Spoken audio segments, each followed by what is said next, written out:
What's up, everybody? It's been a minute. I've got my boy Berti here. Today we are talking about the newest update to Monster Hunter Wilds. I hope you've been having a good time, because I've been having a good time. Berti, let's talk about our initial thoughts and impressions. I know that we talked about it a little bit in a previous video. We already talked about the initial marketing strategy and, our initial thoughts. Now that we have it in our hands, what do you think about the update? Not necessarily like as a whole right now, but are you feeling positive? You feeling negative? What are you feeling like? First of all, what's up, everybody? I'm back. I gotta hit that every time. Okay, after playing for a couple of days now, I'm loving it, to be honest. Hell yeah. The changes to the 9-star monsters and the charms themselves are not. We don't have power creep. They're strong. Like they can be very strong if you have some, if you get a really good one. But they're almost kind of like side grades in some cases. Yeah. To me, it kind of feels like a lot of Sunbreak editions, where they don't necessarily completely invalidate previous gear 100%, but they give the opportunity for more build diversity. However, I think honestly, these charms are much more in the build diversity than power creep section. Yeah. So far, at least from what we've seen. True. We haven't really seen.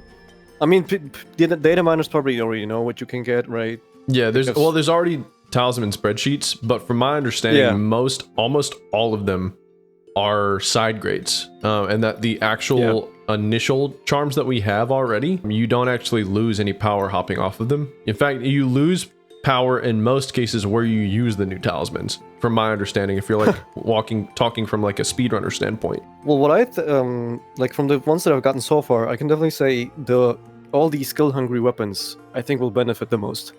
Like weapons that are using like the weapon skill, like those specific weapon skills like focus, power prolonger, artillery.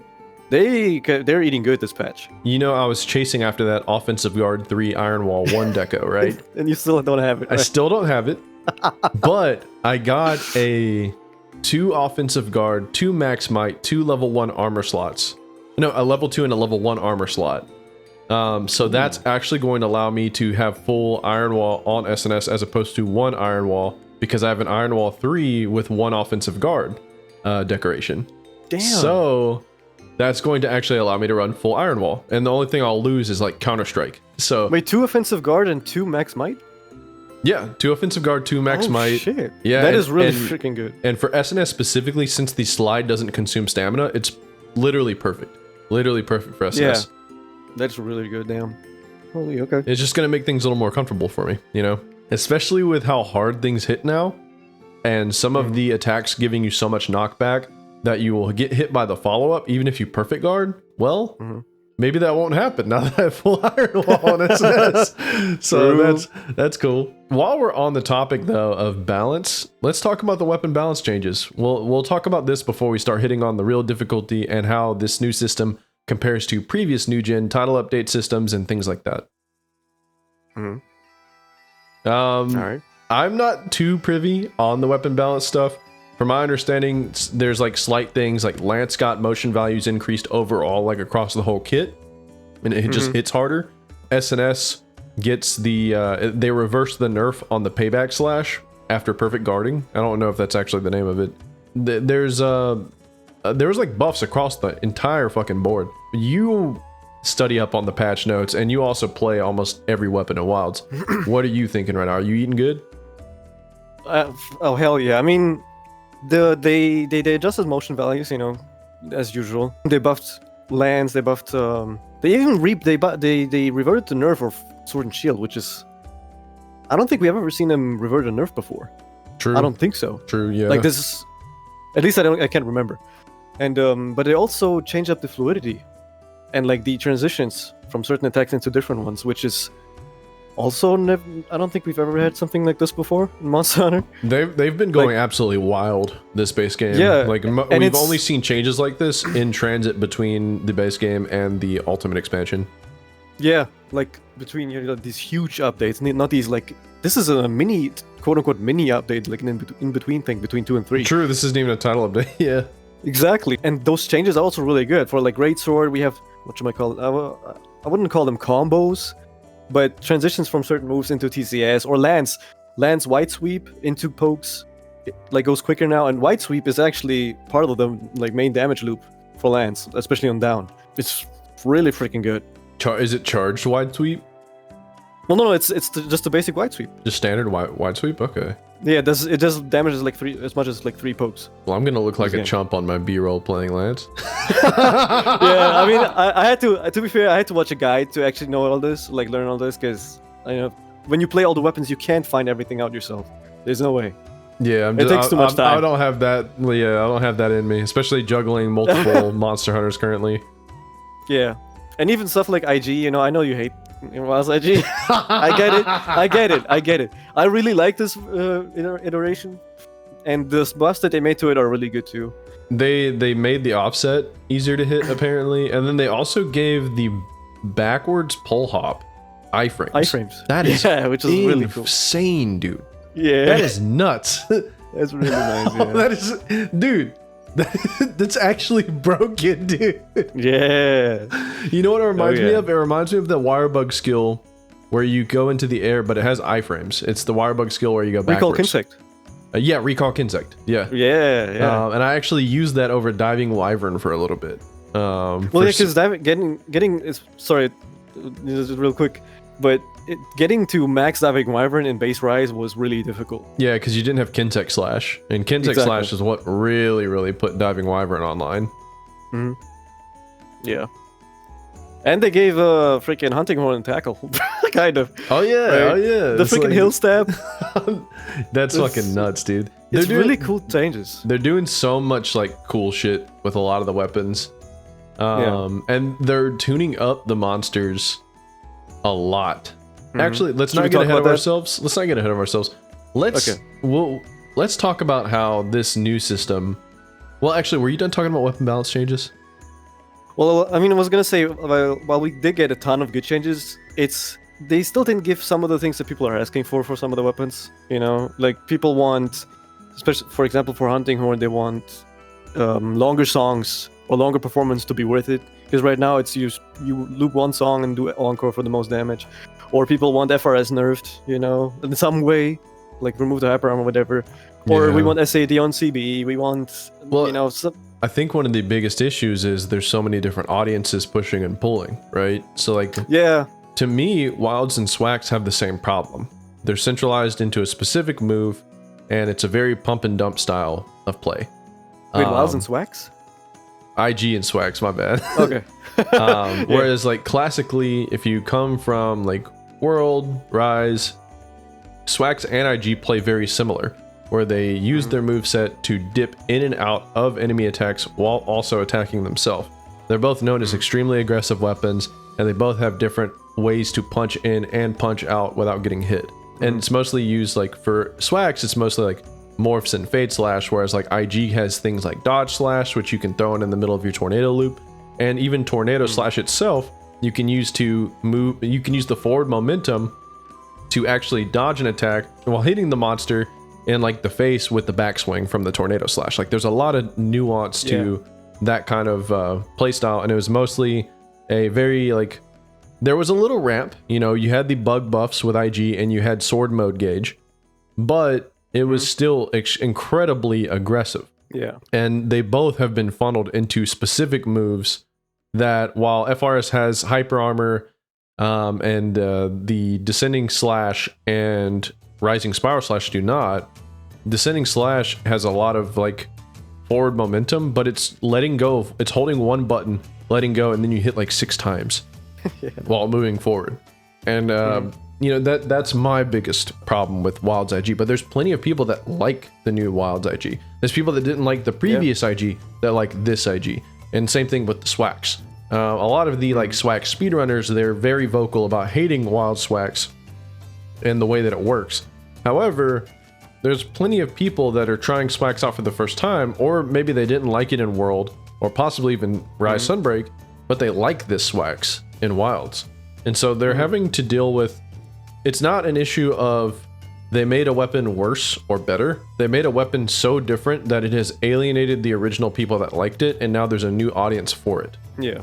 And so like dealing with those kinds of balance changes, it's not so simple as, hey, we want FRS nerf, because at this point, the hyper armor for FRS is actually a detriment. You're going against 9 stars and you're just abusing the hyper armor, you're going to get smashed up and die. And one thing I also learned is that Swax's counter doesn't stop stun buildup. So if you actually counter things, you're also building stun even if you're not getting actually hit. Yep. It's same as tackle. Tackle also doesn't stop stun. Yeah, so like it's actually pretty funny, because like some of the stuff that could classically be seen as kind of overpowered is now kind of a detriment. I'd rather get hit out of FRS and have laydown iframes after than just sit there and have rock steady and eat 2 attacks from like crazy follow-ups. Yep. That's why I think Swags, like especially when fighting the 9-star stuff, you have to use the whole kit, and then it almost feels like the old Swags, because the rest of the kit is good. It's not like it sucks. The move, like the new counter, your regular sword swings do more damage than ever before. Now you play it in like normal Swags, and then when you have an opening, you can use FRS. Yeah. And that's why I think they should focus, maybe not necessarily nerfing FRS, but buffing up the whole kit, because you need to be able to mix it in and play peekaboo and footsies with the monster so that you're not getting absolutely decimated just spamming FRS. I mean, maybe taking a little bit more damage during the hyper armor of FRS would be funny. Just to ensure that people aren't going to just sit there and abuse it.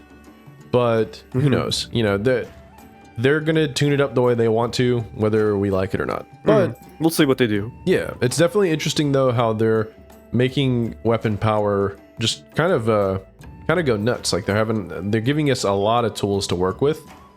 And some people prefer the more simplistic, I like doing my one combo over and over again, the same 3 moves. Or some people, they worship World Greatsword, when World Greatsword was literally just all your damage was localized in 1 move, and literally until you had Frostcraft. True, until you had Frostcraft, but even Frostcraft hit and run is still weak compared to TCS like loop. And literally all of your kit was just to get to TCS. Like there was nothing interesting about the Greatsword other than all of my kit is to get to TCS. And they kind of dumped on that a little bit in Iceborne by giving you Slinger Burst shortcut. Which I will say, Slinger Burst shortcut TCS is very easy. It's very easy to play, especially since it only consumes 1 ammo at a time. You had like 20 stones when you pick it up once. Yep, and you can spam them one after the other. So it is. No, it's not. It's very difficult in some matchups, right? Because if you freaking, because it's still a huge commitment. Yeah. So against Fatty, you're gonna get that's killed. TCS in general. Yeah. Right? Like the long ass attacks, the long ass wind. Like you're stuck for both the initial hit and the flip into the second hit. Oh yeah. But overall, kind of interesting. I mean, I don't like some of the versions of Wild's weapons, but I play a lot of the different weapons across the series. I don't like a lot of different weapon iterations across the series. So, Wilds isn't unique to me in that way. It's just the first time I don't like an IG. So, true. That kind of sucks. But it's okay. It's okay. I'm enjoying a lot of the other weapons right now. And the balance changes. I like Lance a lot, so Lance getting buffed is kind of fun. Oh yeah. And one more thing that's probably worth mentioning is the longsword, the infamous input delay. Ooh, the input, they fixed that. Yeah. They said the patch note, it says reduce, so it might not be gone completely for some reason. Maybe it needs to be there for whatever, Camcom, technical shenanigans. It felt pretty tight for me. I tried it. Well, yeah, I know, but it might be gone or so low to the point where it's not noticeable for a freaking normal person. True. I'm sure someone like Peppo will be able to fish it out. Yeah. It might, maybe, but I think now it's actually really freaking good because they also extended the counter window. So they did two things. And now it feels really freaking good. Damn. It did feel very Rise-like. It did feel very Rise-like. If Quick Shift was better, we would be so cracked. It would be like Rise. Again, It might be a little bit too OP, to be honest. I think it's fine now as it is. For longsword. Longsword's in a good place. Yeah, Quicksheath definitely doesn't need to do that. Especially, and like, I wonder. I like the way, I know it's controversial right now because a lot of people got so used to the new way longsword worked, where it was build up helm splitter. But to me, I feel like the red gauge version of this longsword right now is just the completed version of World's longsword initial vision, where it's foresight slash is your only counter that you really use, and you're mostly using regular strikes until you build up to red gauge, where in World you would dump that into helm splitter and then build back up to red gauge. But I like that now you're incentivized to actually sit in red gauge and then use helm splitter as the final option whenever you're about to run out. I think that's a very fun loop. So that's definitely interesting. And sure, people are like, oh, it seems so fun just spamming the same attack over and over again. And it's like, well, that's Monster Hunter. I don't know what kind of Monster Hunter you've been playing. And Old Gen was even worse about it, and there were people that love Old Gen. So big deal. Whenever you ever used your whole entire kit with longsword besides Sunbreak. Sunbreak is the closest thing we've ever had to having MMO style multiple skills to use and shit. Sunbreak longsword specifically was the closest thing we had to do to that, because it's also the only weapon that you really needed to use scroll swap to keep the full damage capabilities. I think what I would like for Crimson Slash is they should make it worth it to do the the second and the third part of the combo, not necessarily by increasing the damage by a crazy amount, but what if, let's say, you hit the third part of the Crimson Slash and you get gauge back a little bit of the red gauge. So more of an incentive to do that instead of Crimson Slash 1 into Spirit Slash 1. Yeah, so you can still do Spirit Slash into Crimson Slash 1 when you have small openings, but it's worth it on longer ones to do the other one. I think you're cooking. Yeah, because there's different ways to buff things instead of just increasing damage. There's definite tweaks they can do. There's definite tweaks they can do. Now, would they be able to sniff that out and do it themselves? Yeah, this is the Monster Hunter team we're talking about. So. But they are listening to feedback more than ever before, so I'm letting them cook. True. Yeah. They are more transparent and that too, working quicker than they ever have before for weapons. I mean, it could be because they're in panic mode and shareholders in Capcom are breathing down their neck, so they're having to give some give. But who knows? Yeah. Well, weapon balance changes aside, we have the new system, 9-star challenges, and the Talismans. Now, so far, we have 8 different monsters that are 9-star? 9. That's right, 9. We have 9 different monsters that are 9 stars, and they each give the talismans, and the only reward is the talismans. Now, ideally, I saw Wreck-It Rise vid, he was asking for people to... Ticket 3. Yeah, 100 ticket 3s. Yeah. That would be cool. Make it part of the quest rewards. Capcom, please. But the talismans themselves... Actually, I know I discussed it a little bit earlier in the vid, but the Max Might 2 Offensive Guard 2 is going to open me up for a different thing. I'm actually going to be able to fit Iron Wall in. I think this was a great way to not only promote build diversity, but also to help cover some of the problems that the new skill system has created. Because the way that they flipped over weapon skills and armor skills, they didn't necessarily, everyone was at first oh, they're gonna make only offensive skills and attacking skills and damage skills go on the weapon, and then they're gonna make utility and defense on armor. But that's not at all what they did. And we also still have the problem of specific armor set skills, armor set bonuses being way stronger than other armor set bonuses. It was the same thing in World and Iceborne. But this is already a good first step to helping remedy some of the new problems. Now, there's been skill problems and everything, and balance problems across all of Monster Hunter, let alone New Gen, to a certain degree. But this is the first time we've had something radically change the way that builds work in such a unique way. We've never had it to where one equipment slot can completely and utterly like change the game in this manner.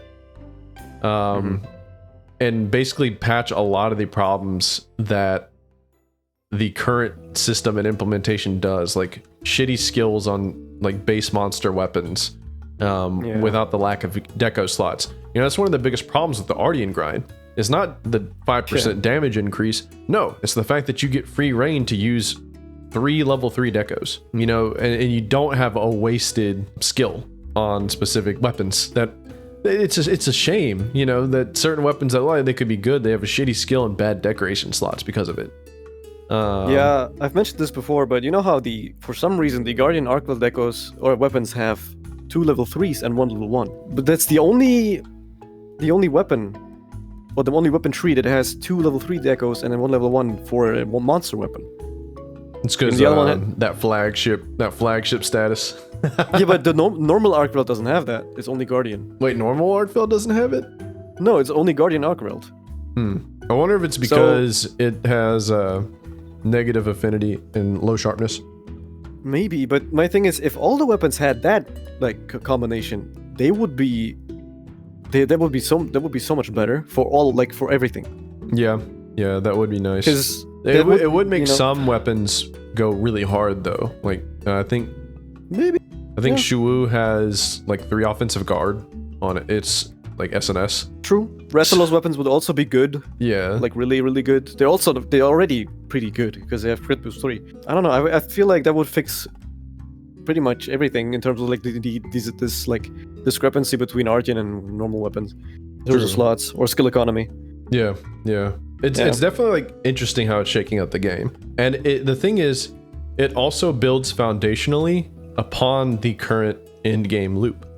The Ardian system and the decoration RNG system both coincide with this new Talisman system, and that all of it kind of centers around each other. The Talisman system opens us up to filling in the gaps of decos that we may or may not have. My example of I don't have offensive guard Iron Wall, and I haven't been able to get it. And while like deco scarcity in this game is not nearly a problem as much as it was in World, it still affects people. You know, I'm an example. You know, I'm one of the people that I don't have the decoration that I want, and even if I did, I would have offensive guard 3, Iron Wall 2. I wouldn't have Iron Wall 3. This opens me up to have Iron Wall 3 and offensive guard 3. I do have to sacrifice a little bit of armor skill, attack power, but I'm not a speedrunner. I'm not a uber DPS guy. I'm willing to do that. You know, it gives me the option to do that, whereas I didn't have the option before, and that's where like I think this is really, really special, because previously, if we're looking at new gen titles specifically, because new gens had the title updates. If we're looking at those title updates, World had the problem of the average guy getting a 1 attack 1 deco every 200 hours. And Streamstone farming, you could almost say it was the equivalent to a chaser grind as the Ardian system. And with Streamstone farming, you still weren't guaranteed to get those Streamstones you want because the pool was diluted. I was gonna say the Streamstone grind was way worse. I was actually getting something. Yeah, I never ended up actually being able. I never ended up getting augments on my Devil Joe Insect Glaive because I couldn't get 2 Warrior Streamstone shafts. Now, if you didn't know about this, if you were upgrading a Rarity 8 weapon, you only needed 1 Hero Streamstone for the specific like title. But for Purple or Rarity 7s, you needed 2 Warrior Streamstones. And I ended up getting 1 shaft, but I couldn't get a second one to drop. So I never was able to augment my Devil Joe Glaive. But this game, well, continuing on that actually, instead of implementing new things to remedy this in title updates, the only thing they did to kind of like feed into that loop was they added Lunastra, and a byproduct of that was we had another tier 3 elder to farm for Streamstones. but it was Lunastra, so people didn't. Yeah, want to no farm. one did. And then they had the Golden Pickle event quest, which they took Tempered Deviljho, and many people don't know this, but if you look at Kiriniko, they actually gave him Arch-Tempered Monster statistics. So he gets the same attack multiplier and HP multipliers, Arch-Tempered monsters, which specifically was reserved for Elder Dragons. But it's not... If you were to call the Golden Pickle event quest Arch-Tempered Deviljho, you wouldn't be wrong. It was that kind of style. They made it to where you could also do that for Stream Stones that were at the higher level. So those were the only two things that really expanded upon the initial end game loop that World provided. Everything else after that was a separate end game system that did not supplement it whatsoever. Kulf Taroth comes in. It provides us with a 400 plus weapon pool. Most of the weapons absolutely useless doggy doo-doo bullshit. They gave you 2 weeks to do it using FOMO tactics, and they rotated you in and out. For 2 weeks, you farm this with a low percentage chance to even get a small stat bonus if you're running a raw weapon, or you were having to pull your own hair out, running yourself ragged, trying to get all of the different elemental DBs you needed or elemental bows you needed, since those were the only two weapons that really needed element in order to keep up. It didn't have anything to do with your decorations. It didn't have anything to do with like any set building and that classical sense. It was just, here is your gacha game siege quest that you don't even get to kill the monster in for 2 weeks. Oh, and also it's best if you have 16 player lobbies working together to do it in order to do it faster. If you're not, unless you were a streamer and you were doing concentrated 16 player Kulv lobbies, you didn't have the luxury of having an efficient grind there. No, you would have to find a Kulv lobby where 5 people would be AFK. 2 people would be in a password protected hunt that wasn't even anything to do with Kulv. 3 people would be gone on SOS. And then the only teams that would be left would be a couple of guys, and they would boot you if you hopped into their 4-man because they were trying to run with their friends, and they were also in the random Kulv lobby. So, like, that was the Kulv experience. That was the actual Kulv experience for the common player. You can tell that came from the heart because that's what you experienced. That's exactly what I experienced, yeah. And I only ran Kulv to get that chest piece so I could get more a better stun res armor piece.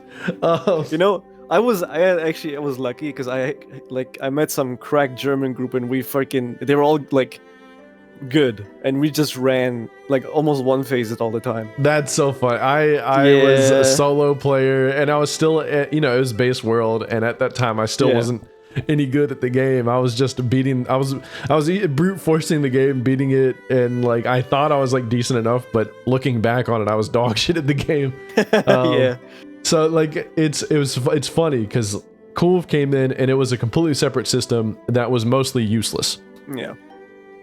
Then, instead of providing any escalation to the end game loop set forth, they bring Kulv back again, and they power creep Kulv's own weapons with a new Kulv loot pool.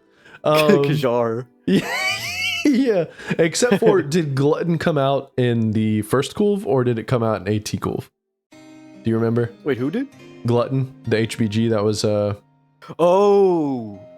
Was that first KT, or was that Arch-Tempered KT? I think that was first KT already. Okay, so I think it was Glutton was the only weapon that didn't get power crept. Because I think Glutton was still good. I think Glutton was still the meta HBG.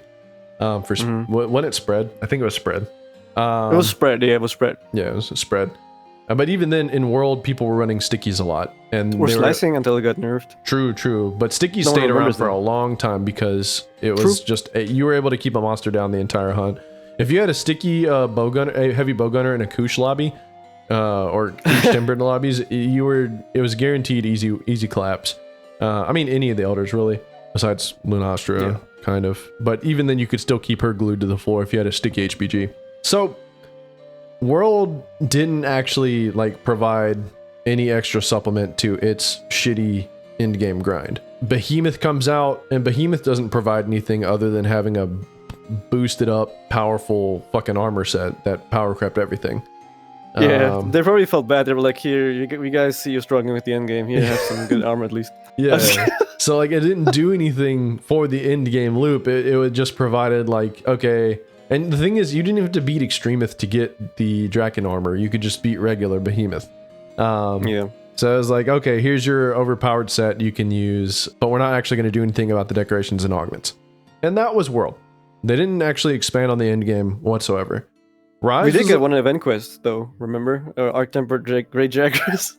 Oh, true. The huge one. We got Arch-Tempered Great Jagras, which gave better decoration possibilities, but I don't think it was that much better than TU Tempered's, was it?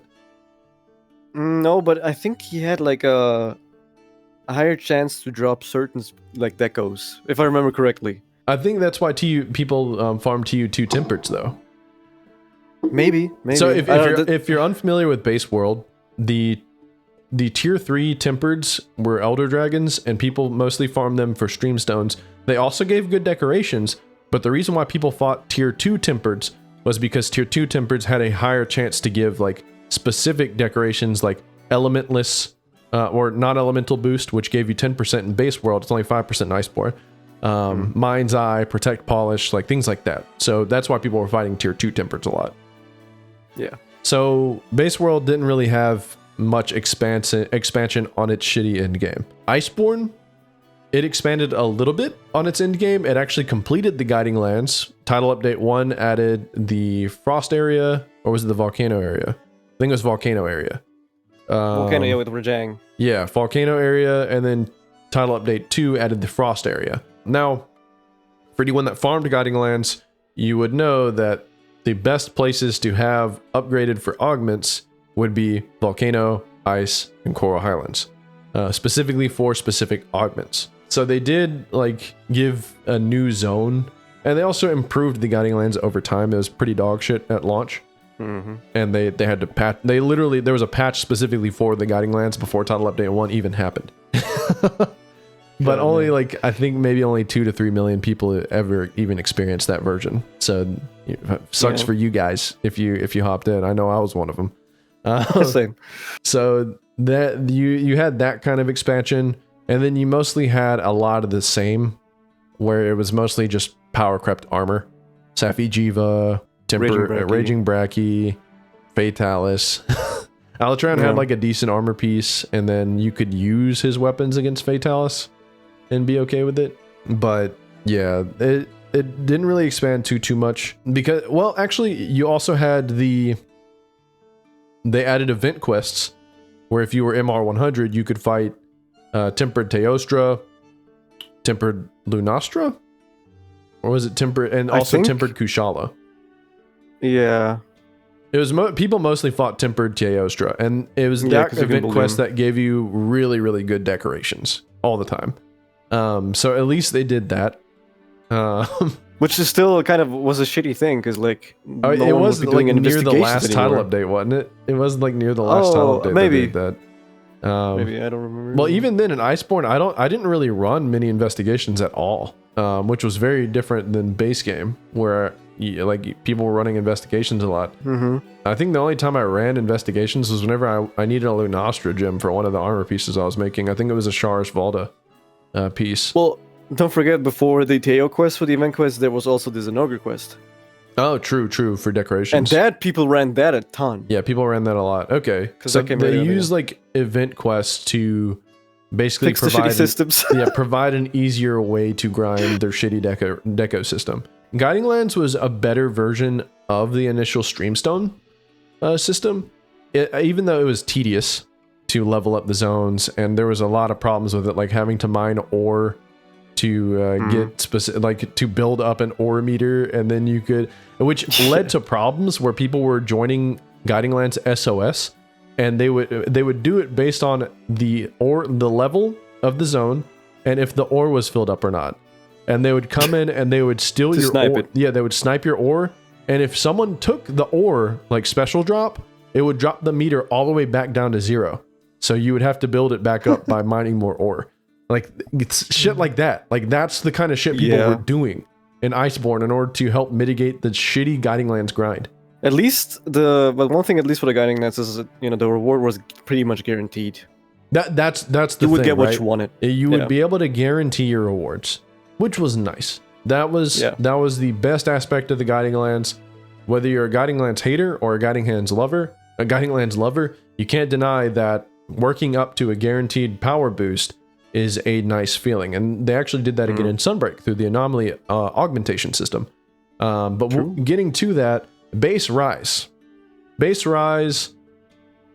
more or less didn't really have like a full end game system or loop beyond melding charms. This is more of the 3rd and 4th gen style of end game, where charms are like, 4 had like guild quests with relic weapons and things like that. Specifically 3rd gen, I guess you could say. This is more like a 3rd gen system, where you would mostly try to get some build defining charms that could help you move into some specific different mix sets. However, the difference was in Rise, the charms weren't as impactful as like a 3rd gen charm. So you didn't really have to change your builds very much if you got a good talisman. It just pretty much enabled you to slot in some different decorations that you wouldn't have been able to slot in otherwise. Now, one thing you could consider is that the meldable decorations, you can make an argument that it's not really an in-game system, but they did in fact drip feed meldable decorations across title updates as well. For example, base launch for Rise, you couldn't make attack decos, you couldn't make crit eye, you couldn't make Wex, you couldn't make crit boost, you couldn't make a lot of these different decorations on launch Rise. And one of the cool things about the decorations though, is that unlike old gen where there was also meldable decorations, you were guaranteed the stats in new gen. So if you made an attack deco in Rise, you were guaranteed 1 attack stat and you were guaranteed a stat boost because of it. In old world, whenever you were making decorations, not only was it harder to slot things in, but it also didn't guarantee that you were going to be able to even benefit from making those decorations, because you would have to have these skill points totaled with either a shit ton of decorations slotted in to even be able to benefit, or to have armor pieces that also gave the same skill that you were slotting in. And you would have to be careful not to have negative skills. True, you'd have to also be careful about negative skills. So you can make an argument that skills and things like that were more impactful and more powerful at a certain time, but you were limited to less.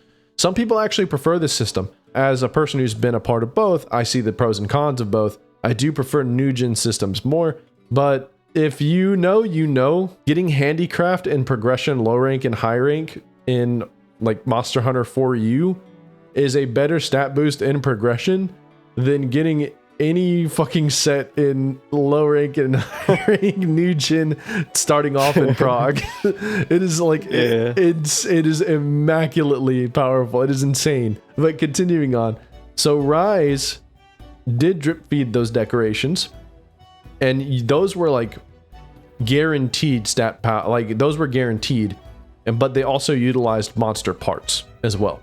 So you can almost think of them as like building them similar to armor pieces or weapons.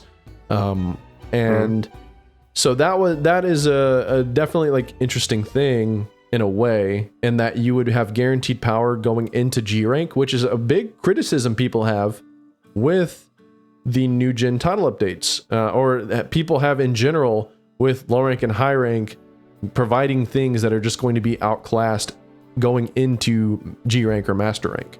It's a big criticism people had. Rise, you had guaranteed evergreen stat bonuses, because if you went into master rank Sunbreak, every single armor piece where you could just slot shit in, hey, you benefited from base Rises in game.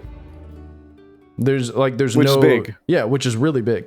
So I think that's something people oftentimes overlook with base Rise. But where Rise really put their chips down was not just the talismans, but the rampage system. In the rampage system, they expanded through different title updates. Rampage weapons were not the meta for most choices like the Ardian system was. It was only like 3 or 4 different weapons, I think, were rampage like weapon meta. But all of the updates added new Apex monsters, which would be able to upgrade the rampage system more. Apex monsters didn't have armor, which sucked balls. And Apex monsters were introduced for the Rampage system, and it wouldn't be until a little bit later that they would provide the ability to fight them out of Rampages through optional quests that you would unlock through fighting them initially in the Rampage. Rampage weapons, not very strong of a system. And it was kind of set, to be honest. Yeah, you could argue that it wasn't completely separate from the Talisman system, since if you were fighting Apex monsters and getting upgrades for the Rampage weapons, you were also getting parts to feed into the Talisman grind. So it's not like they were completely separate from each other. In a way, Rise was kind of funny in that you had a lot more choice to fight certain things for potential power upgrades than Base World did. As far as like feeding into the same loop. Now, Sunbreak really changed the game up a lot. Sunbreak drops no anomaly quest system, no anomaly investigation system. No like no like augments and shit. Like nothing. Nothing. We had some anomaly, the tier 1s, we could fight the anomalies. You can fight the quests, you can fight the quests, but... but only for the first, I think, 2 tiers, I believe. Yeah, like Arzuros and the Gombi stuff. It was very, very small potatoes. Yeah. But then they go completely and utterly sicko mode, they build a new system from the ground up, and they're also adding new, like, Curios augmentation...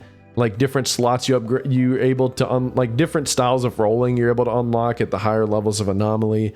They add new talisman grinds to the title updates. Amatsu's being the best, but it needs anomaly parts, and the best thing you can do is start farming high rank anomaly shit, or the highest tier anomaly shit, which is like Risen Elders, specifically like 240 and above for the hazard ones. So like you have a system that literally it's built completely through the title updates, but it ends up it's my favorite in-game system out of the new gens so far. But the thing is, if you know, if you were there on launch, it was kind of shitty.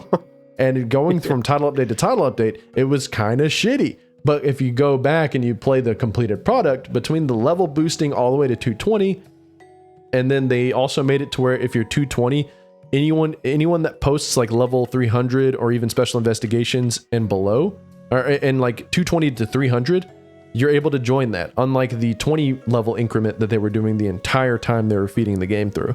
So like there's a lot of things that they improved over time, new talisman grinding options, and then Curios rolling also made it to where you may want specific items on your talismans. For example, one of these chaser items that I had to go for was Berserk 2. Because you couldn't roll Berserk on Curios augmentation through armor.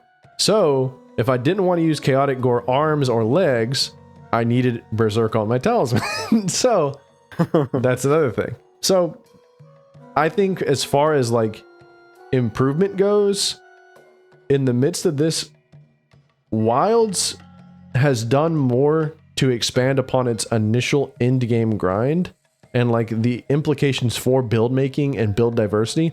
I think it has done more than both Base World and Base Rise combined. And it's on the level of Iceborne. Not necessarily on the level of Sunbreak, but it's on the level of Iceborne as far as changing the way that we interact with the end game as a whole. I would say that. What say you, Bertie? I mean, shit. I think you said it all, man. Because like, I'm not gonna lie, dog. I was fucking yapping, dude. No, I mean, you know, I was sitting here the whole time and just nodding. It was like, yeah, you're spitting facts. I can't really add to that, because you were just spitting facts, you know. Yeah. And, but you know, you could say, people could say I'm a Wilds Glazer. I don't care. I have criticisms of the game, but overall, I really, really like it. And even though Capcom is still struggling when it comes to certain things, you know, like balancing and other stuff, what they've been doing in terms of title updates is freaking awesome. And I also never hated the Artian system, you know, compared to some other people. I don't think it's the freaking worst thing we've ever gotten. Not even close. I think it's better than what we had in Rise and World already. Yeah, to be honest. I think the major issue with the Artian system is that it's like, how the fuck are you gonna roll out a shitty endgame 3 times in a row? But then also one issue would also be the Arkveld funnel. How they made one like clearly better to farm for decorations and Ardian, and I think that added to the fatigue of the system as a whole. That I definitely agree with, yeah. Plus the weapons being invalidated through decoration slots or bad weapon skills innate, whereas Ardian seems a little bit more free-flowing in that. And no layered weapons as well, so you had to deal with the... definitely agree with so like there was a lot of like multifaceted pain points that like a lot of people probably couldn't conceptualize, and they would just say they hated the Ardian system, but there's definitely a lot of reasons to dislike it. Yeah. And so, but yeah, I mean, so far as to what they have done to remedy things, I think, yeah, man, I'm excited to what they're gonna do next, because this shit is awesome. It really is awesome, and also with the 9-star system, they've made 9 different monsters viable for a like grinding loop, which is not something that's ever happened in New Gen. Or even in like their Master Rank expansions. Yeah. Well, besides Anomaly, but Anomaly is a whole ass like different thing, because they force you to fight specific monsters across low, middle, and high tier in order to get specific augments for your weapons. But also the specific parts, you could get them from multiple monsters. True. They were across different clusters. Yeah, so even at Anomaly was just fucking goated, dude. Completed Anomaly. It's so good. Should we talk about the monsters themselves, like the 9-star monsters? Yeah, I think this is a good segue into difficulty and challenge. So the 9-star monsters, they gave some of them like different follow-ups to specific attacks. They've changed up timings of specific attacks, making them faster. I think some of them even slower. It reminds me of the hyper system in that way, where they kind of throw off your timing if you've been practicing them a lot. Increasing HP. I think Gore was the least affected by the HP increase because it was already a gratuitous amount. I think it got like 500 HP. It was like 500 or something really small amount. Yeah, Arkveld got his HP like doubled. And so like there's all of them except Laggy got big increases pretty much. True. Not to the Arkveld extent, but like 20% and up. Yeah, the wounds are now different. The way that some of them work on some of the monsters. If I'm not mistaken, some of the monsters don't even get knocked down if you break their tempered wound. Which is I can't like remember off the top of my head if that's like valid or not, but I have heard it. Yeah, this is info from our Discord. Like if I remember correctly, all the red wounds don't topple at all anymore. It doesn't matter where they are. Oh, Arkveld still flinches and shit though, like pretty hard. And that might be like irrespective of the wounds. Maybe it's just like a thing with him, like his chains or whatever. Maybe I have heard Arkveld is still probably one of the easier ones out of the 9 stars, which I can kind of agree. But the thing about Arkveld, though, is that he's easy, kind of like Nergigante was easy, but he's fun. Kind of like how Nergigante was fun. But he can also still catch you off guard. Yeah, he can still catch you off guard. I think the only New Gen flagship, like for base games, that was actually like, he was still not like hard, but he was definitely more of a tricky monster. I think Magnamalo is the only one that was like actually like really tricky. Yeah, peak.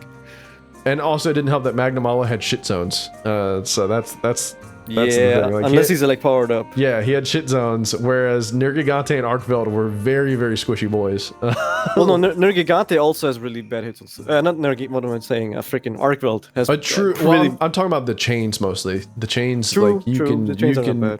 Which hitting the chains knocks him down. So like there's that element of him being like a proto Nergigante, or Nergigante being a proto Arkveld. But continuing on with the difficulty aspect, there are a lot of people that are like, oh, this might be too much. This might be too much. I hope, these stat increases and everything. And I want to say, this is funny, and that these are the longest fights in like a New Gen Endgame that I've experienced. Base game. Even Master Rank. We can kill special investigations faster. Like me and you can kill special investigations faster than I can kill some of these 9 stars. And like at the top of the power that we currently have accessible. So like these guys are like inflated.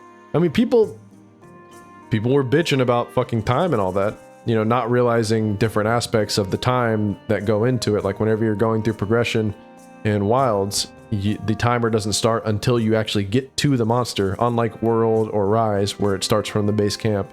And like time has always been low for Monster Hunter in a lot of ways if you're fighting a lot of the designed, like fully designed aspects. I mean, Pedro and I were playing for you going through G3, and I was telling you a little bit ago, but upon our first G-rank Camelios together, I hadn't even fought G-rank Camelios in this game. We don't even have like super uber builds. We just have good G3 builds, and it's 4-player health scaling because it's hub. We killed him in 5 minutes. Yeah, we fucking smoked them, dude. Holy shit. It was actually faster than I anticipated, to be honest. Yeah. But I hadn't fought him with the full gear on still, so... True, we're both decked out. It's an elder dragon. You know, like, that's... it's an elder dragon, by the way. So, like, there's so many, like... HP, like, time to kill and, like, all these other things, whatever. The time is pretty long now. And the stats are getting bigger and bigger. And it's absolutely nutty. I'm having a blast. I like it a lot. They also increased all the resistances of the monsters. KO, status, resistance, everything. True, from 9 stars. So... They also increased certain thresholds. Like, they increased how much stun damage Arkfeld does. Yeah. Like not only him. Like I've been getting stunned by others more. Yeah, yeah. And it's like, it's not like monsters weren't stunning before. No, monsters still stunned before. It's just, if you're not getting hit as often, the stun buildup goes away, like, between each hit. In fact, funny enough, talking about difficulty, Berti and I both did an Iceborne Fatalis Challenge Run a little bit ago. Quite literally, like, within this week. And the challenge run was Iceborne Fatalis, no augments, including defense, and, like, not even upgrading our charms fully because it required Guiding Lands material.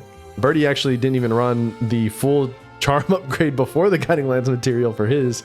Yeah, I ran the high rank charm upgrade. Yeah. No RNG decorations. So literally the unluckiest man on earth builds where we can only run meldable decos or the attack up jewel that you get from base game and the expert 2 jewel that you get from Iceborne. Like shit like that. And don't get me wrong, both of us had a quest fail. In fact, I had 2 full quest fails because I ended up choking on the second one. I'm not even going to chalk it up to me being sleep deprived on, you know, this stream or anything. I was just legitimately ass at the fight and rusty because I hadn't tried to solo Fatalis in earnest since like 2019. But Berti got it second try, and this fucker killed him in like, what was it, 22 minutes? Yeah. Now, to be fair, Berti cheated a little bit. He didn't have mantles he didn't use any mantles. And to make up for it, he did slot in heavy artillery. Yeah. But even if he did my strat of having a separate build with heavy artillery on it to switch like Farcaster and then switch to via restock, he still probably would have sub 24, sub 25 it. So I ended up, it was a nail biter. I had some really shit RNG, but I only carded once in the actual successful attempt, and I ended up taking him down. And it was the first run of the night, and I didn't even warm up or anything. It's like and all that isn't just to, like, humble brag. Oh, look at us killing Fatalis. I mean, Berti's kind of cheating because Berti has killed like over 200 Fatalis, and this man literally eats Fatalis for breakfast. Yeah, probably more than that. Like, this man killed him at like MR 35 on his PC. 37 on his PC save with an iron charge blade, which is classically not the easiest matchup for Fatalis. Yeah. It's like Berti's kind of cheating. I'm more of the average Joe. Like, I'm not bad at the game. I'm decent, but just kind of proving like you can do this shit. Like we were doing the equivalent of practicing wrestling moves on fucking Iceborne Fatalis, which to some is considered the hardest fight in New Gen, even to this day. He's not, by the way. He's not. I mean, yeah, I've like not hundreds of clips, but dozens of clips of breaking his head with emotes. Like, come on, I'm literally emoting on him. Well, to be fair, it's easy to do that if you have the because you can HP lock him to 1 HP. Yeah. And you knew how to do that. I still don't know how to do that. I only have like 30 fatty kills on record, by the way. But like I haven't really played Iceborne in earnest, like really and truly, since like 2019. In fact, I've played more Iceborne this year doing the testing for the difficulty video and then also doing my Alatreon equivalent, like video equivalent to this with the same challenge parameters from 7 months ago. I did that. I've played more Iceborne and World this year than I have in like the past 5 years combined. 5 or 6 years. So that's pretty funny. But yeah, so like going back and actually fighting Iceborne Fatalis. I mean, I've been playing through 4U. I'm in G3 currently. In fact, I'm at the Gogmazios Urgent right now. So I've been having a lot of different experiences, difficulty-wise, across the board. In fact, I've done all the caravan quests. So like I've been playing a lot of 4U, a lot of like other games and everything. The 9 stars in Monster Hunter Wilds. I mean, even before I was saying like there's a lot of stuff that Wilds was already doing that was harder than what the new gen base games were doing already. But the 9 stars, I think, they're cracked. They do cracked damage. The monsters' movesets are already pretty nutty. And then with our current power, it's impossible to like headlock them. Like if I'm playing 4U, even against 4-player scaled monsters, hitting certain monsters in specific places, I can literally topple lock them myself. And I'm not like a god gamer or anything, but like just doing combos on Seregios' legs will let you stun lock him. Shrouded Nerscylla. Like, not stun lock him, but just keep knocking him down. Tripping is very easy in 4U, funny enough, for a lot of the monsters. And the thresholds in Ultra were much lower. Yeah, much lower. And then World, going back and fighting Iceborne Fatalis, there's like I didn't even fight him with like Fatalis gear, you know, or even like a competent pre-Fatalis gear setup. Like I was doing a challenge run on him, and same thing with Berti, and it's like we were doing that for sport. And if you can go onto my secondary channel and watch the VOD, I'm not like the best player in the world. In fact, I'm kind of shit with World and with Iceborne IG right now because I'm so fucking rusted. I can't even like descending thrust properly. There's a lot of things that I had to like relearn in the middle of fighting Fatalis. So like,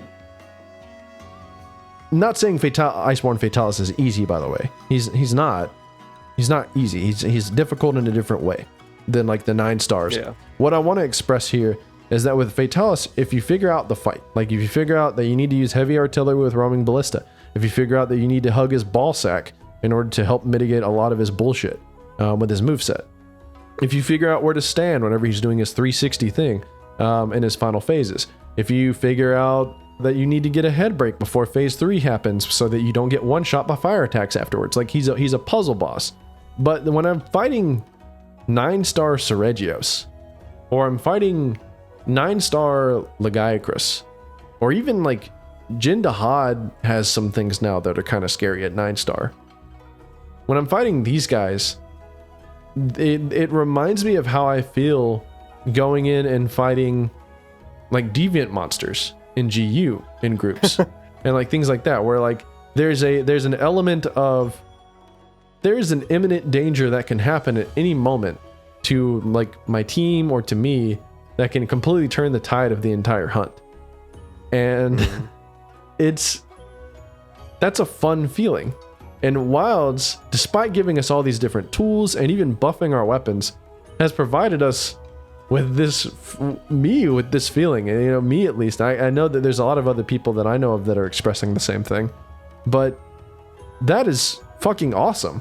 Because Wilds, one of the cool things about Wilds isn't that it's simplistic, is that it gives you a bunch of tools, but it can still make you feel this way. So you kind of feel like a hunter at his peak doing crazy shit against a monster at their peak doing crazy shit. And that's a cool ass feeling. And I know I brought up GU and the Deviants, But in GU, you have the styles, you have the hunting arts. These things are fucking busted, dude. They're absolutely crazy. But the deviants keep you in check. The deviants have things to G-check you and fuck you over. One-shots that they can pull out of their ass. Some of them doing it in clever ways, like Snow Bear and Lagabi throwing his giant snowball, covering your vision, and then drop-kicking you right after for a one-shot. Like, this game is making me feel things that I don't feel in New Gen typically. And it's fun. It's legitimately fun. And I know there are people worried about, oh, what are they going to do in Master Rank? Are they going to give monsters 100k HP? And, you know, like, we'll have to see what they do.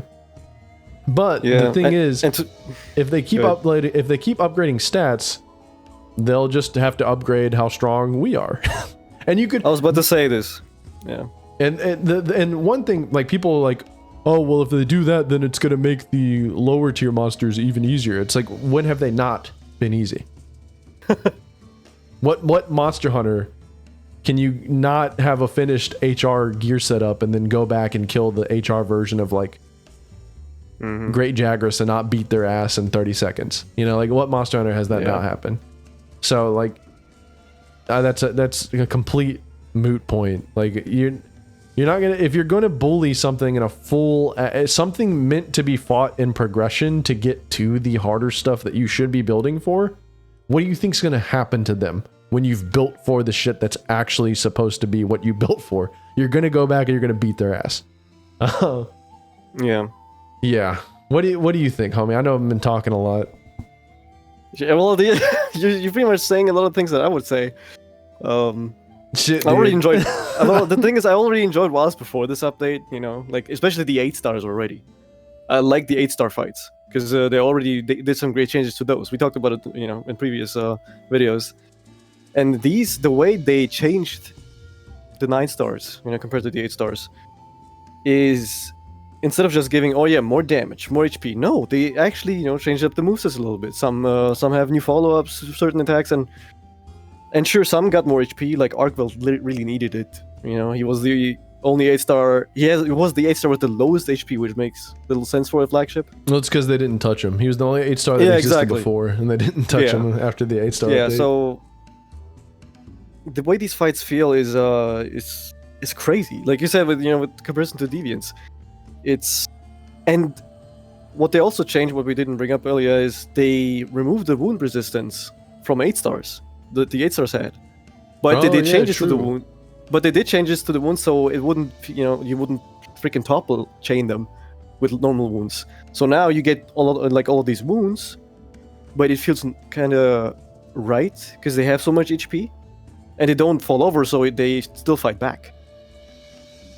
Now, there's an argument for the wounds being still OP in multiplayer because you lock the monster down when you wound strike, right? Like, the monster doesn't do anything when you attack the wound or when you do a focus strike. So multiplayer, maybe sometimes it could feel oppressive, but I feel like that might only happen when you have a crack group. Because when I play SOS, and I actually started playing a lot of SOS, like going on a lot of SOS quests, since this new update, I've failed quests left and right all the time. I don't know what's going on. Even in like groups with competent like players, we have a lot of good players in our Discord server. Like really good players. Like these are people getting like in the top 1,000 in the like arena and shit. Yeah, we have the actual speedrunners in there that still get carded. And not even just them like getting carded. They'll be in groups with like just other decent or good players as well. And like we'll be hunting alongside them, and then we'll get in danger of getting carded out. Yeah. Because the fights last so long and they hit so hard, and they have emergent one shots. Some of them do.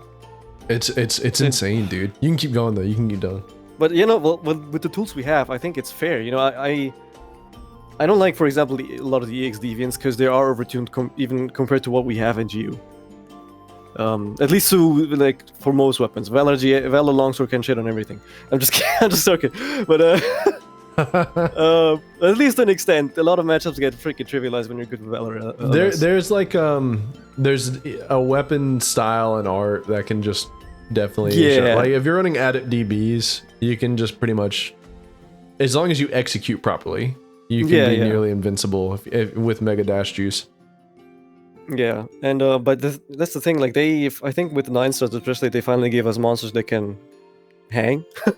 Well, not even just hang, because they're doing they're doing more than hanging. Like we've never had a high rank end game where a monster in new gen where the highest challenges can just like at any point wipe a team of players that are really, really good. Yeah. Like you saw my gameplay of the Fatty Challenge, and by the way, my mic was being recorded. But I was silent the whole time because I was just relaxed. True, you were listening to my stream. I was listening to you. You can hear the stream in the background. But when I'm fighting Gore, 9-star Gore, my butthole is clenched the whole time. Locked in, yeah. Yeah, or not even him. Well, like I think the funny thing was we were doing the challenge because that would be the only way to like really make the Iceborne Fatalis kill more interesting. Because if we fought him in fatty armor, it would be pretty much guaranteed. Or even like before, even like armor that's not fatty armor, you know, like just a really good set. Just max pre-fatty gear, yeah. Like health hog, defense hog. And especially health hog, yeah. Yeah, like all that different shit. Like it definitely made it interesting. Because like there was actual like more failure capability in condition, especially due to timeout. Timeout is like really the scariest thing about the Fatalis fight, which is kind of insulting, really. The thing is, to be fair, I wasn't worried about the challenge because that's how I beat him on my other saves. That True. You actually did that. I was doing with the iron charge blade. With the iron charge blade. Yeah. Well, no, on PlayStation I did it with freaking IG again. Oh shit! I was so like, you had done that shit before. Yeah, I've done it before. Yeah, with terrible gear. Well, that's because you're fucking. Like I said, it wouldn't be fair to like compare you to the average player because I know. But that's the thing. You're good. Like I can eat fatty alive, but those 9 stars, bro. At least not all of them. Like I think New Udra, it feels kind of still like a pushover, but because I don't think they changed too much about him. I'm not sure. It's like the concept of stat inflation makes challenges in like monsters that weren't a challenge before into challenges strictly because of tuning. So like special investigation Great Azuchi. Yeah. At its core is more dangerous than Fatalis. And it's strictly because special investigation Great Azuchi attacks faster, has a faster rate of attack, has trickier moves to deal with, and because he's meant to hit you for low damage. So like the balancing process of that, like I forgot who, I think it was Pedro watching the Fatalis run. He was like, it seems like Fatalis doesn't like span moves as much as it could, and it has lots of openings. And it's because Fatalis is meant to hit you, like to bang you over and over again, or one shot even, or one shot you in certain categories. Yeah, and so therefore his balance is around him being slower. He's like a sweeper. Whereas like Azuchi's balance to do low damaging hits. What do you do whenever you take a monster that is supposed to be doing low damage hits but hit often? You increase his speed and make him capable of one-shotting you. You create a fight that's harder than Iceborne Fatalis. That's what you do. So like that's the funny thing about stat tuning. Some people like that, some people don't. But when you break it down, the move from low rank to high rank to G rank, all of those are just stat tuning things, including speed. Sometimes you get like a new move or a new follow-up, but most of it is new damage, new health, new speed. In fact, going and fighting old gen G rank monsters, one of the scariest things about them is the speed. Because some of them are so fast, like G rank Brachydios and oh god, shit like that.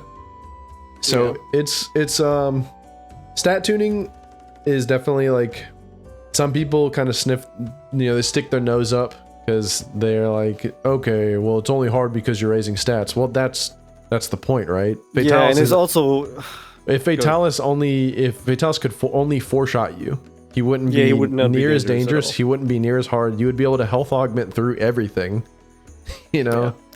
So like that's the thing. Like stat tuning is part of damage balancing. If you want harder, they're going to do harder, and it may not be exactly what you want, but it's still going to be harder. So there were a lot of people that didn't like Iceborne Fatalis and didn't like Iceborne Elytrion. In fact, I remember going through and watching the Fatalis stuff. Rurikon's video about is Fatalis too hard came up from like years ago, like when Fatalis first dropped.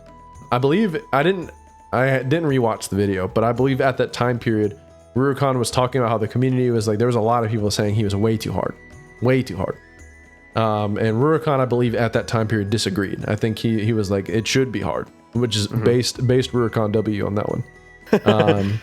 But you and I made a fool of Fatalis, you know, like, you know, there's levels to this. There's levels to this shit. And if you're busting down the 9 stars and you still think that other challenges were just way harder, go back. Just, it's as simple as just go back. Fight Fatalis again. And you know what? Well, let me. I've mentioned this before in the server as a hot take. I think if you're actually cracked, let's say, for example, at these 9 stars now, and you go back and you're struggling, then you're probably shit at the older game, or not as good as you think you were. That is possible. That is possible. Or you just might be really rusty.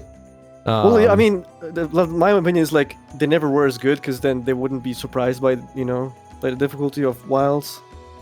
I think it's maybe not necessarily that. I think it's more so that it's really hard for people to be introspective and really see like personal growth and like skill. Yeah. Also, people forget a lot of things about like the previous titles. You know, like I had Fatalis conceptually remembered, but I didn't even remember where the one-shot binders were. You know, like well, and also you didn't do him that much in the first place. So true. I didn't fight him like near as much as a lot of people, and I hadn't like really fought him in earnest. Even whenever I was trying to get B-roll back whenever I was about to start the YouTube channel, and I was like, "Berti, fight Fatalis with me just so I can get some B-roll." You were the one who handled roaming ballista. You were the one that handled one-shot binder. Like you were the one that handled all that, and I was just kind of like along for the ride. So because it's a difference when you actually did something for hundreds of times. It stays with you. You know, it actually stays with you for a long time, even if you don't do it. Whereas there was a lot of strategies that I'd never employed before that I was like trying to learn on the fly. With the challenge parameters, which made it even harder. So like, there's go back and like sincerely fight things. Some stuff that you think was better than it was might not be as good as it was, you know, and it may age like poorly. And some things that you may thought was harder at the time, maybe it's not actually as hard as you initially thought it was. Or if it's still hard, you know, maybe put some more time into it and practice and see what, like, maybe all of a sudden get much better. True.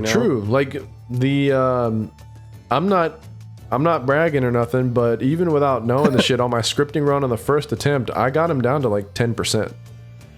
I think 5 actually, even 5%. Was almost died. Maybe there, like pretty first attempt, and like I was like having to learn where the one-shot binders were. I mean, literally on the last attempt, I didn't even know how to. I had to learn on the fly how to switch the what's it ballista ammo.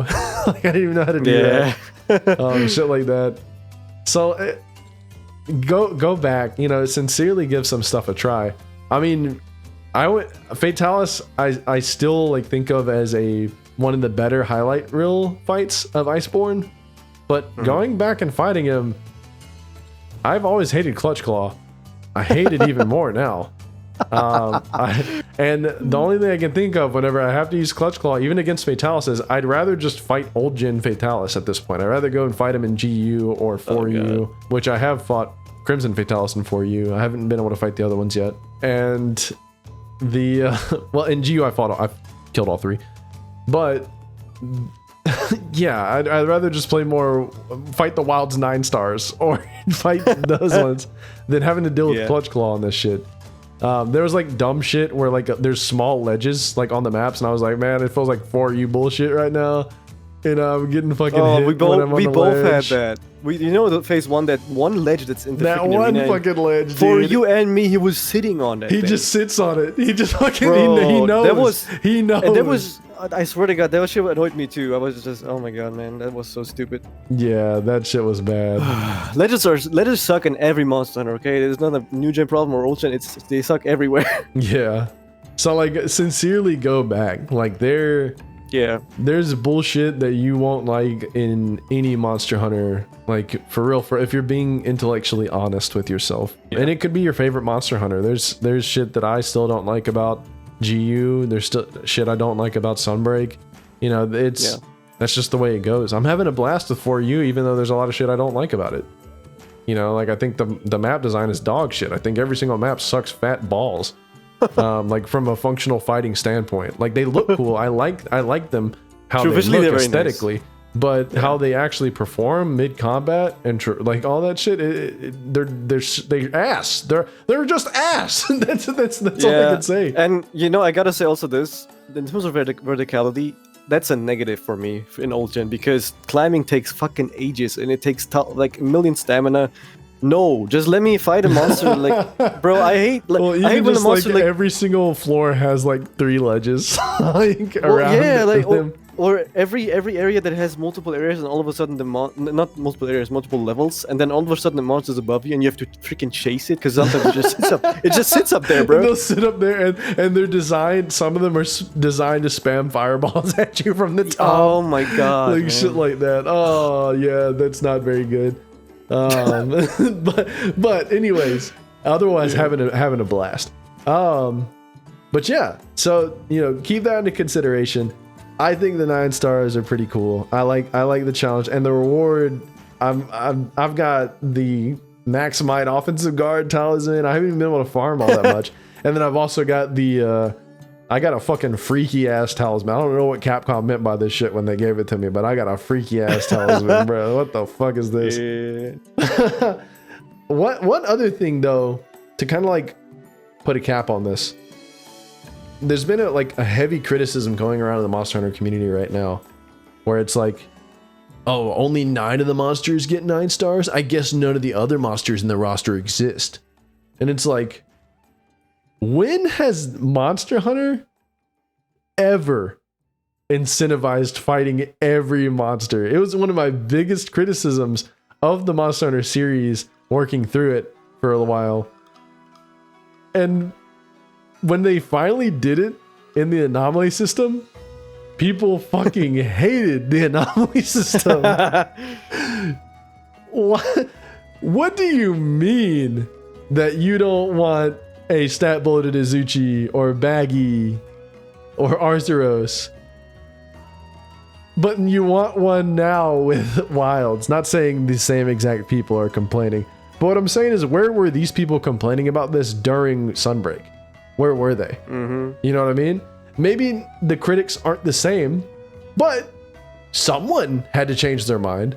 Someone had to keep silent. Someone had to do this. Because if we really did value the entire roster being viable for fighting, the anomaly system would be fucking praised to high hell. Mm-hmm. In fact, the only one of the Reddit posts I've seen about this shit, they were highlighting the guiding lands as an example. That's not a good fucking example.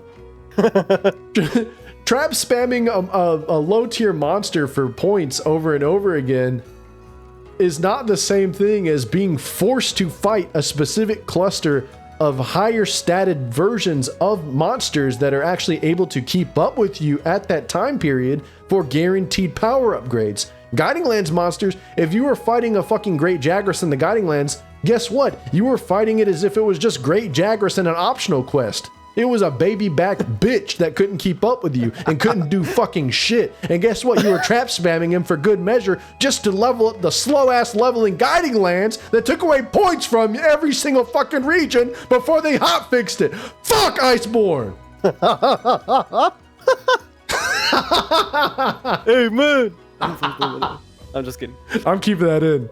I'm keeping that in. Keep that in, man. Keep I'm that in. keeping that in. We love the passion. We love the passion. But yeah, where were you fuckers at with the anomaly system, bro? Where was the Sunbreak love? Where was the Sunbreak love, bro? We needed more people, okay? People didn't like the trickle feed, bro. They made it. They literally made the end game every title update. Just the baby back bitch monsters that could keep up with you, dude.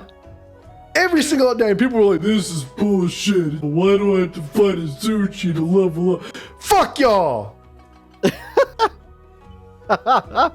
So true, man. So true. Anyways, I agree. Yeah, they need to buff up the other monsters. And yeah, I was about to say the same thing. Like, I would like at least tier 1 is one thing. That would be a nice meme. Like, fight a 9-star Chatacabra. It was huge. Well, but, I think they could easily do it just by lowering the talismans that you could get off of it. Yeah. I mean, for sure. Yeah, but like, yeah. I would like the there's some actual genuine, because Chatacabra still might be a pushover because he's so freaking slow. Well, if they made it faster, okay. I mean, yeah, Yeah. But, well, I mean, you can kill special investigation Great Baggy in 4 minutes. True. True. Yeah. So but, it's still that's with fully augmented gear and a good build. Yeah. Tier 2, but tier 2 in Wilds actually also has some really freaking good fights. Yeah, and you know what? They do plan on doing some extra night. They already said that this is just the first wave. Right? Yeah. And we were discussing before that the Gravios quest to get the pickaxe weapon would actually be 9-star. Yeah, would actually be 9-star. We don't know what that means yet, right? Because it's a 9-star quest, but it's not. We don't know what they're gonna change, with them. Yeah, because you're fighting two. That's another interesting thing about the 9 stars is they're not just tuning damage and health. They're also changing follow-ups. Yeah. They're changing speed. I think that's really cool, and that's probably why they're taking longer with some of them. And they're also like remedying some other things. So, for example, they added Raydao and wasn't it New Udra to the Wyvern arena? Yeah, to the arena. Yeah, we have Raydao and Udra, and they teased Lagai, not teased, but they said Lagai. They're planning on doing it with Lagiacrus in the future. And the reason why Lagiacrus is probably delayed is probably because it has that underwater section, and also because some of Lagiacrus's attacks are contingent upon water being on the ground. You know, the extra shockwaves and stuff. So there's different kinks that they're touching up along the way. It's not just so cavalier as, okay, pump up the stats, pump up the damage, pump up the health. There's other shit going on, like under the surface. So, like I said before, they already have provided more variety. Like more variety than the other new gen titles at this point. Yeah, and for example, those speed increases for 9 stars, they don't feel out of place or goofy. As for example, in comparison, especially investigation Great Azuchi, his speed was goofy. Yeah, he was goofy fast. Well, to be fair though, that's what made him fun. No, I'm not saying this as a bad thing, but I would understand that being jarring. And Royal Ludroth, and Gyarados were so funny with their speed boosts. Especially Gyarados, because they even sped up his little wiggle that he does. Yeah. So he would be wiggling like so fast. He like a sperm cell going through the mud, dude. The only reason I'm bringing this up is because I know people are complaining that they might be too fast already, like the 9 stars. I saw that. But like I completely disagree. They feel still normal. Like they feel normal. Or I mean, it doesn't feel jarring at all. I've said it from the beginning that it is completely appropriate to have challenges in that are meant for hardcore players. Hardcore players need to work towards, and they made this like Hunter rank 100 and above. Like this is you're stepping into a hardcore arena for a potential stat boost or alternative thing that is going to be game changing for you. I think the reward matches the challenge. I think that this is good. I think this is only healthy. Yep. But yeah, so hopefully keep up the feedback, guys. I mean, Capcom is responding. Yeah, they've been listening. I think the main thing that's still kind of garbage ass dog doo-doo is the PC performance. I feel bad for you guys. You guys have new shit to work through every single fucking update. I can't relate. Xbox boys, Xbox gang unite. Feel for you guys. Hopefully they get that ironed out. keep doing what you're doing. Try to keep that try to keep your PC protected. And try to have some fun if you're not experiencing those problems, guys. Try to have some fun. And if you're not having fun, not everyone's gonna have fun with every Monster Hunter. It is what it is. Yeah. If you're not having fun, play something else. Sincerely. Like I'm not just like being dismissive of you. Play something else. I'm playing through 4U right now. I'm having a fucking blast. It's not that I dislike Wilds, but I'm enjoying both at the same time. I'm fucking feasting right now. I'm sitting at the table, fat ass belly, belt buckle fucking broken right now, gravy on my fucking bib that I'm wearing, dude. Like I'm slobbering all over the fucking table, just chowing down, dude. You can't stop me, dude. You can't fucking stop me. And like, I'm doing the same thing, right? I'm playing through I'm playing through Rise again on Steam, and joining others sometimes too. I'm playing through 4U. I'm playing World sometimes to help people. Shit, I'm just bathing in Monster right now. True. like, if you're not having fun, man, you gotta switch it off. Switch to something else. Come back when it's and that way it can be fresh for you. I ran through all of 4U and all the way up to Gog Mazios before this update came out. I had quick progress through 4U, and coming back to this, dog, having fun, man. Yeah, really good. Shit tons of fun.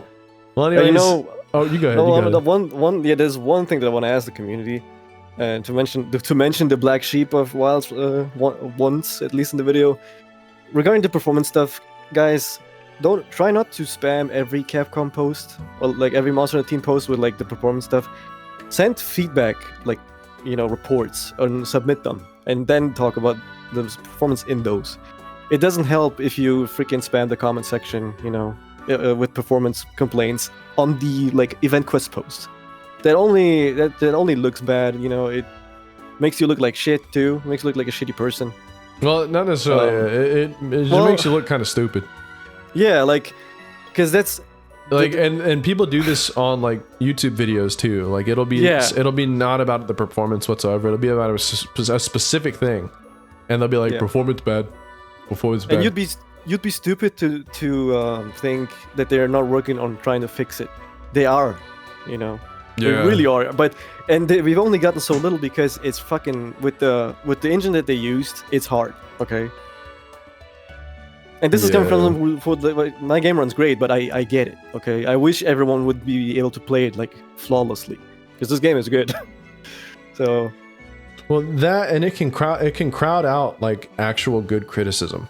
Like, yeah, because there's actual other problems that might, they're not crazy, but they're still worth talking about. And yeah, and it's like if they're like specifically addressing specific things, like you're taking up bandwidth, that could be used to discuss something more productive. And saying bad game because shit performance doesn't help anybody. Yeah, true. Because at that point, it's only a bad game for the sufferers of the poor performance. It doesn't necessarily affect. And that actually reflects upon the Steam reviews and versus the Xbox and PlayStation reviews. Xbox and PlayStation are still mostly positive. Like Wilds is like running great on PlayStation apparently, from what I've heard like from people. Yeah, well, I mean, console performance, like the launch is better than World's launch on its original hardware.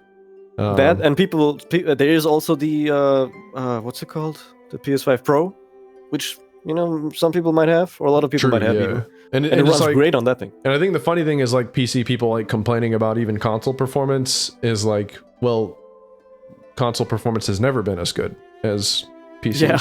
In fact, if you were to look at World on like original hardware versus the PC launch, people talk about World looking good on like new gear, but it on console it still can't keep up with the PC. Like it never looked as good.